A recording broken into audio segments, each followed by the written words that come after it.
Assalamualaikum warahmatullahi wabarakatuh. Perkenalkan, kami dari kelompok 1 ingin menjelaskan tata cara penggunaan web Piker.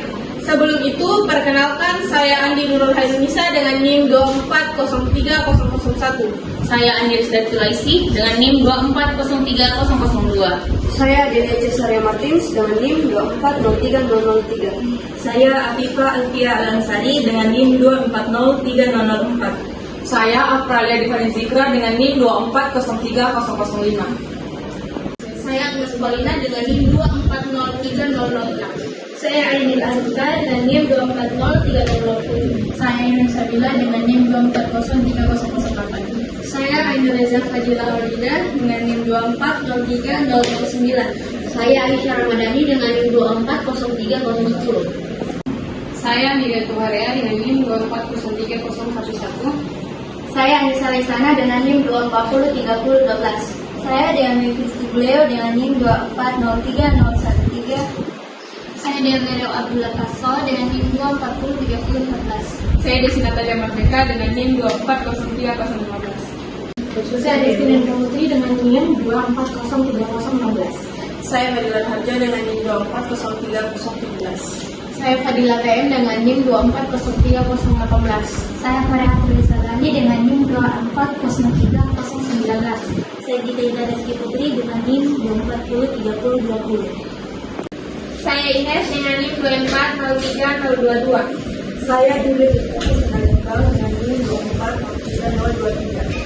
Saya Intan dengan NIM 2403024. Saya Kaila Nabila Kasman dengan NIM 2403025. Saya Herunisa Kasban dengan NIM 2403026. Saya Malana Effendi dengan NIM 2403027. Saya Margareta Suryani dengan NIM 2403028. Saya Marsha Zahra dengan NIM 2403029. Saya Masya Hana dengan NIM 2403030. Saya Nada Armadani dengan NIM 2403032. Saya Nadila Reda dengan NIM 2403033. Saya Nadila dengan NIM 2403034. Saya Nadia Nursyahla dengan NIM 3403035. Saya Nadia Humaira dengan NIM 2403036. Saya Daya Ferdianingrum dengan NIM 2403037. Saya Nela Davina dengan NIM 2403038. Saya Naila Sairan Nurdin dengan NIM 2403039.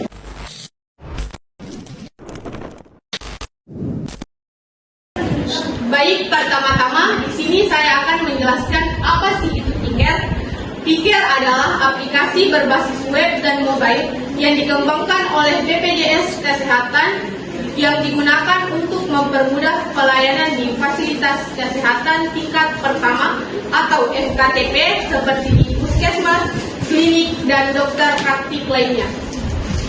Tujuan utama Piker BPJS Kesehatan adalah meningkatkan efisiensi, kecepatan, dan kualitas pelayanan di tingkat kesehatan fasilitas pertama seperti puskesmas dan klinik. Nah, adapun juga fungsi dari penggunaan Piker yaitu memvalidasi kepesertaan, mengelola data medis pasien, mempermudah rujukan, serta mencatat layanan vaksinasi guna memberikan layanan yang terintegrasi dan aman. Pertama-tama kita masuk ke website Apply Piker. Dan ini tampilan awal dari website Piker. Untuk masuk ke website Piker, kita memasukkan username dan password, kemudian kode captcha, kemudian sign-in. Setelah kami login, berikut tampilan terhadap webnya.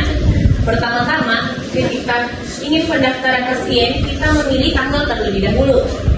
Lalu, terkait pendaftaran, ada pasien baru dengan rujukan. Kita pilih baru, lalu mencari.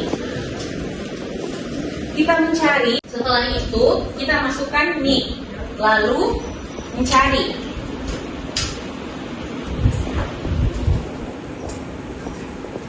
Setelah mencari, kami menemukan data pasien tersebut, lalu kita mengklik nomor kartu. Dikarenakan dia pasien baru, kita diwajibkan mengisi screening riwayat kesehatan.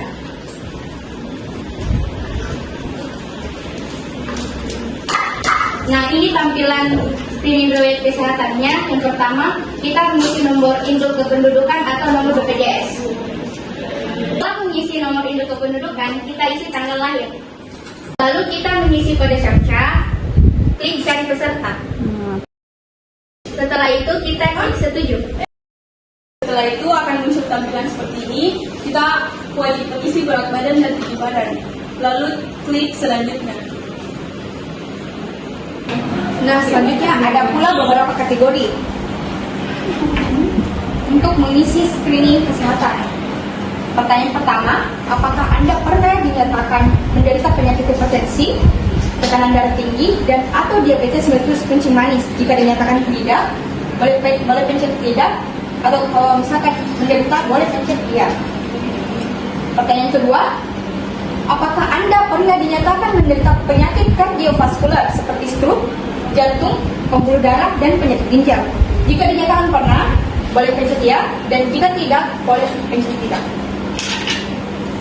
Pertanyaan ketiga, apakah Anda mempunyai keluarga inti seperti ayah, ibu, saudara kandung yang menderita penyakit tidak menular? Jika tidak, boleh pencet tidak, dan jika ya, boleh pencet ya. Apakah Anda sedang atau mempunyai riwayat merokok? Pilih ya, jika ya, pilih tidak jika tidak. Yang kelima, apakah Anda sedang atau mempunyai pernah mengkonsumsi minuman beralkohol? Pilih ya, jika ya, pilih tidak jika tidak. Yang keenam, apakah Anda terpapar asap rokok dalam waktu 1 bulan terakhir? Pilih ya atau ya, pilih tidak dan tidak. Selanjutnya kategori kedua yaitu apakah Anda menderita hipertensi atau tekanan darah tinggi? Jika Anda menderita hipertensi, pilih iya, jika tidak, pilih tidak. Berikutnya, kategori yang ketiga.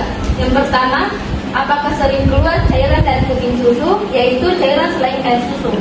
Apabila menyusui, jika ya, pilih ya, jika tidak, maka pilih tidak. Selanjutnya, apakah sering merasa nyeri tulang rusuk dan sesak nafas? Jika ya, maka pilih ya, jika tidak, maka pilih tidak. Berikut pertanyaan ketiga, apakah benjolan pada ketiak atau bengkak pada lengan atas? Klik ya jika bengkak, jika tidak, klik tidak. Selanjutnya, apakah warna kulit payudara kemerahan, keriput, atau borok atau bengkak? Jika tidak, klik tidak, jika ya, klik ya. Selanjutnya, apakah ada pembengkakan pada kulit payudara? Jika ada, klik ya, jika tidak ada, tidak.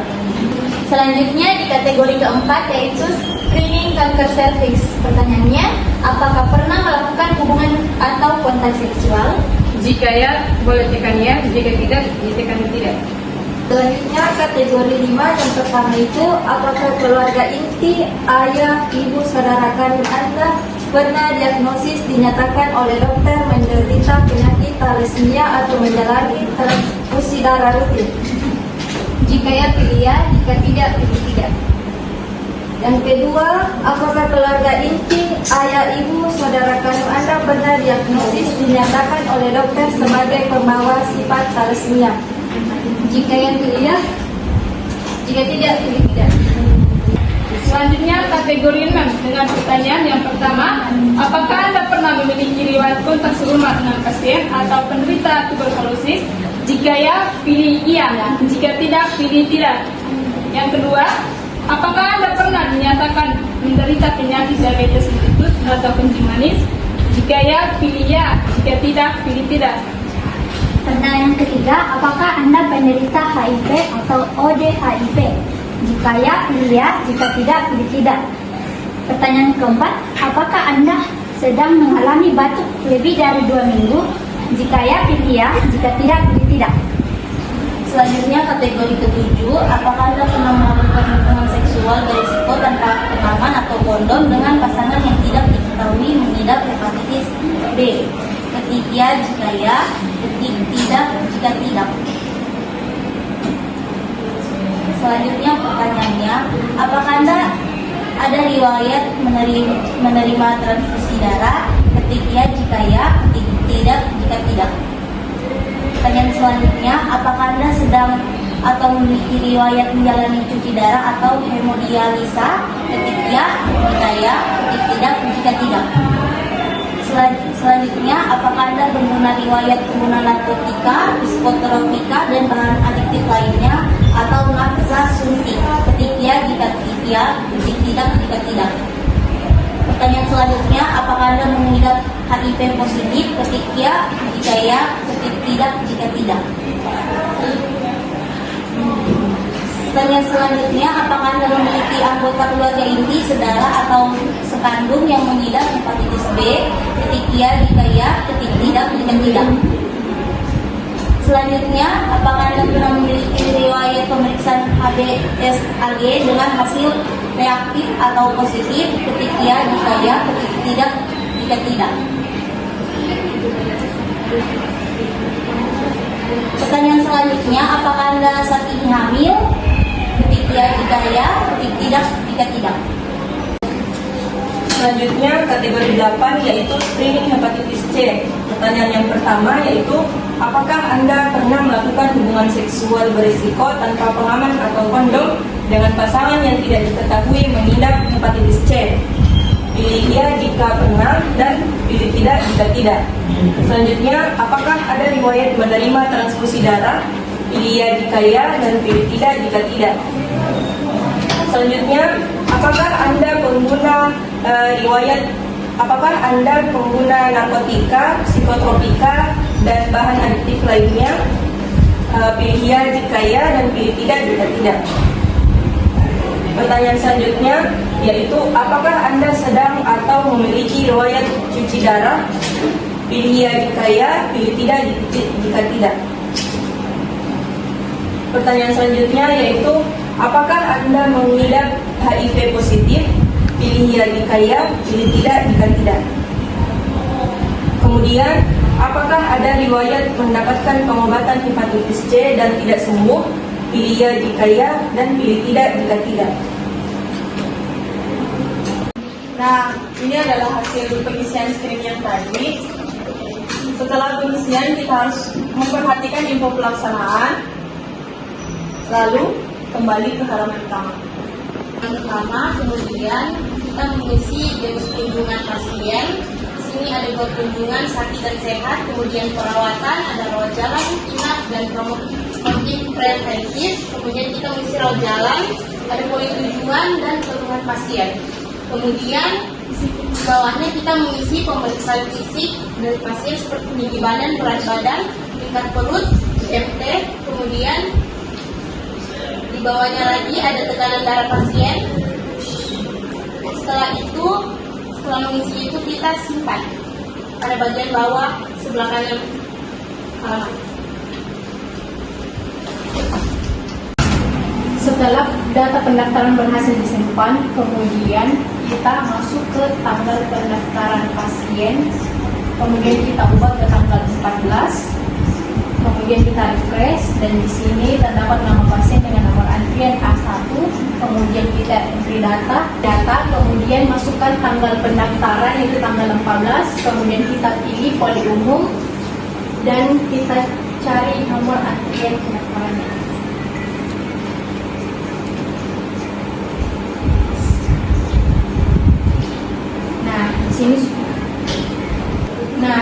Terus kita masukkan nomor pendaftarannya yaitu A1 dan terus kita cari pencaharian.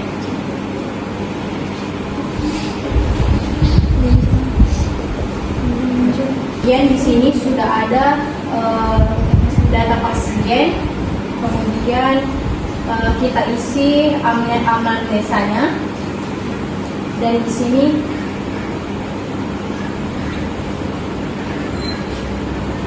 kita isi riwayat alergi bila ada, kemudian terapi obat,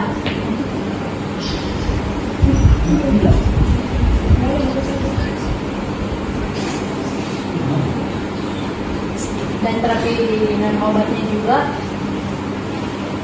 Kemudian kita masukkan kode diagnosanya yaitu J06, kita cari.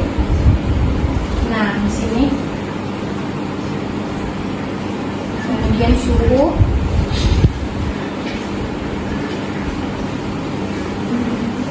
pilih tenaga medis, Dr. Gita.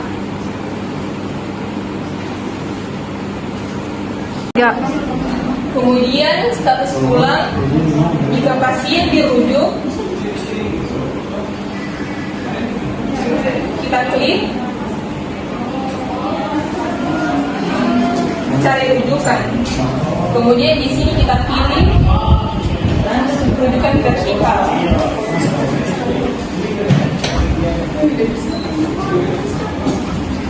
Lalu kita klik spesialis. Di sini spesialisnya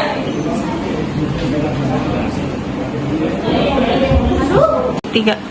Kita akan melihat jumlah peserta terdaftar. Kita klik lihat data, lalu pencet peserta terdaftar.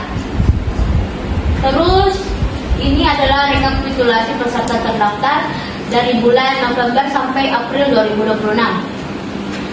November 2025 jumlah 5.530, Desember 2025 5.401, Januari 2026 5.541, Februari 2026 5.011, Maret 2026 5.049, dan April 2026 5.455. Inilah jumlah peserta terdaftar dari bulan November sampai April 2026. Selanjutnya adalah jika ingin melihat kunjungan peserta sakit, pertama-tama klik lihat data. Kemudian pilih kunjungan peserta sakit. Inilah tampilannya.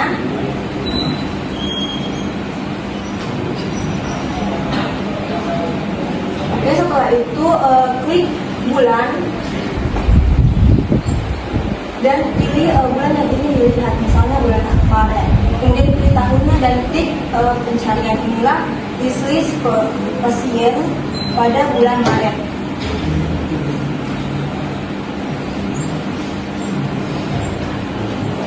Dan jika ingin melihat pasien pada bulan Februari, ganti bulannya, dan pada bulan Februari adalah total pasiennya 266.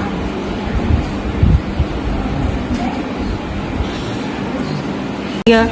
Untuk melihat daftar kunjungan peserta sehat, bisa klik lihat data, lalu pilih kunjungan peserta sehat. Inilah penampilannya daftar kunjungan peserta sehat. Lalu bisa klik bulan, memilih bulannya. Contohnya bulan April, penampilannya seperti ini. Pada bulan April, pasien sehat itu ada 8 pasien. Kemudian untuk melihat 30 diagnosa terbanyak, kita ke lihat data, lalu pilih daftar 30 diagnosa terbanyak. Kemudian di sini ada bulan, kita bisa memilih bulan yang ingin kita lihat. Dan ini daftar 30 diagnosa pada bulan April. Tiga. Adapun manfaat daftar kunjungan peserta sehat, yaitu yang pertama, memantau status kesehatan masyarakat, yang kedua, basis data perencanaan program, dan yang ketiga, evaluasi efektivitas layanan. serta bukti administratif dan akuntabilitasi dan rekam jejak individu. Itulah tadi cara penggunaan Piker. Kesimpulannya yaitu penggunaan Piker membantu meningkatkan efisien pelayanan di fasilitas kesehatan. Tingkat pertama karena proses pendaftaran, pencatatan data pasien, diagnosis, dan terapi dilakukan secara digital. Selain itu, Piker mempermudah pelaporan dan pengiriman BPJS sehingga administrasi menjadi lebih tertib, akurat, dan cepat.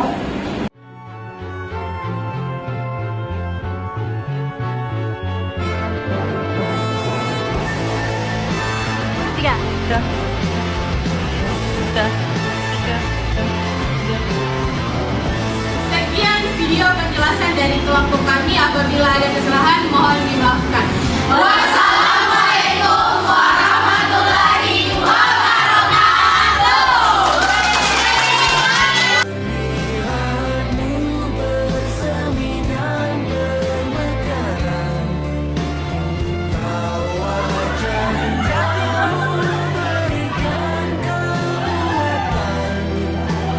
Sisa